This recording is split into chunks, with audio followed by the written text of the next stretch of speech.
আল্লাহর নবী রাহমাতুল লিল আলামিন যখন তার 40 বছর হয়, 40 বছর যখন হয়ে যায়, নবী রাহমাতুল লিল আলামিনের উপর আল্লাহ ওহী অবতীর্ণ শুরু করলেন। 30 নম্বর পারা কোরআনুল কারীমের সূরা আলাদ, আল্লাহ রাব্বুল আলামিন সর্বপ্রথম যে লফজ দ্বারা আল্লাহর হাবিবের উপর ওহী অবতীর্ণ করলেন, এই শব্দটাই, এই লফজটাই হলো ইকরা। আপনি পড়ুন, জোরে আওয়াজ করে বলেন সুবহানাল্লাহ। আল্লাহ রাব্বুল আলামিন ডাক দিয়ে বলেন, হাবিব ইকরা বিসমি রাব্বিকাল্লাযী খলাক। হাবিব আপনি পড়ুন, আপনি পড়ুন কার নামে? যিনি, যে আল্লাহ আপনাকে সৃষ্টি করেছে।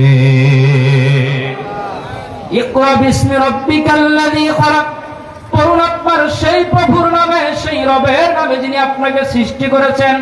এবার বুঝে থাকলে সামান্য ন্যূনতম জ্ঞানে যদি আপনি বুঝতে পারেন, বড় করে আওয়াজ দিয়ে একসাথে সমস্বরে আওয়াজ দিয়ে বলুন, আপনার আমার সৃষ্টিকর্তাকে, যে আল্লাহ আপনাকে আমাকে সৃষ্টি করেছেন, ওই রব তার হাবিব কিবরিয়াকে হুকুম দিয়েছেন, সর্বপ্রথম ওহী অবতীর্ণ করেছেন। হযরত জিবরাইল আলাইহিস সালাম নবীর কদমে হাজির হয়ে বললেন, নবী গো ইকরা, আপনি পড়েন, সুবহানাল্লাহ পড়েন।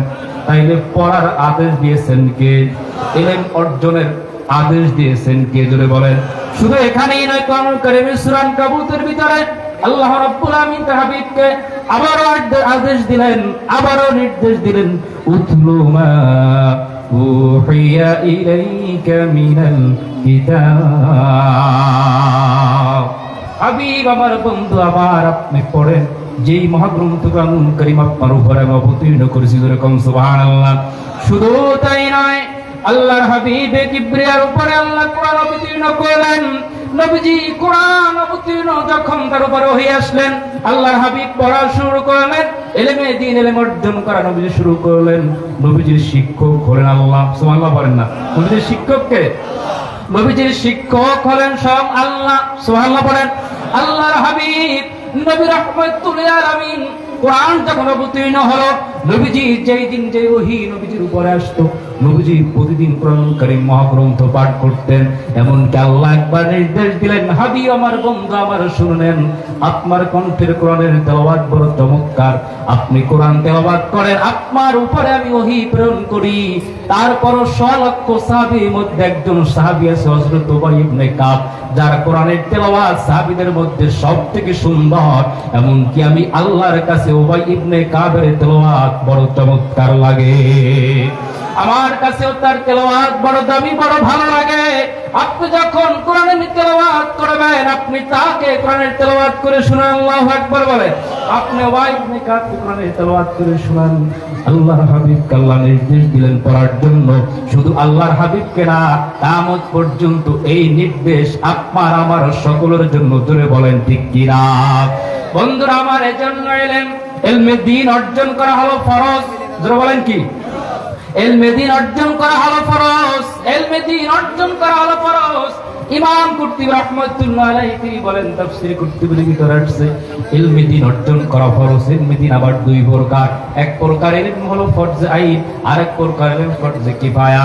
ফরজে আইন হলো সকল মুসলমান নর-নারীর জন্য, যেই ইলম নামাজ, রোজা, হজ, যাকাত, পর্দা, ব্যবসা সবকিছু নিজের দৈনন্দিন জীবন পরিচালনা করার জন্য, ইবাদত বندگির জন্য যতটুকু ইলম পর্যায়ে, যতটুকু ইলম, যতটুকু জ্ঞান শিক্ষা করার দরকার, ওই পরিমাণ ইলম সমস্ত মুসলমান নর-নারীর জন্য শিক্ষা করা ফরজ। শিক্ষা করা কি? আপনি নামাজ কিভাবে পড়বেন, এই নামাজের আহকাম আরকান আছে না? জোরে বলেন।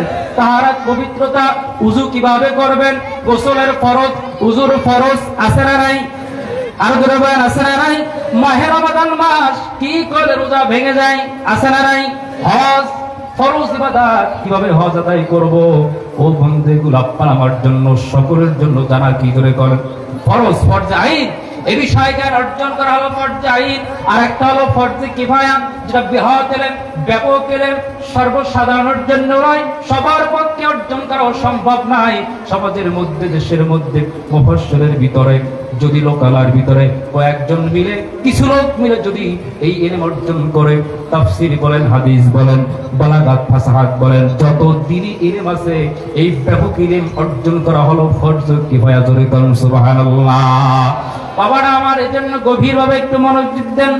এজন্য ফরজে আইন যে ইলম আপনার আমার শিক্ষা অর্জন করতে হবে। এই সাজুলিয়া দরবার শরীফের প্রতিষ্ঠান আছে না নাই? হেফজখানা আছে না নাই? আরো জোরে কোন আছে না?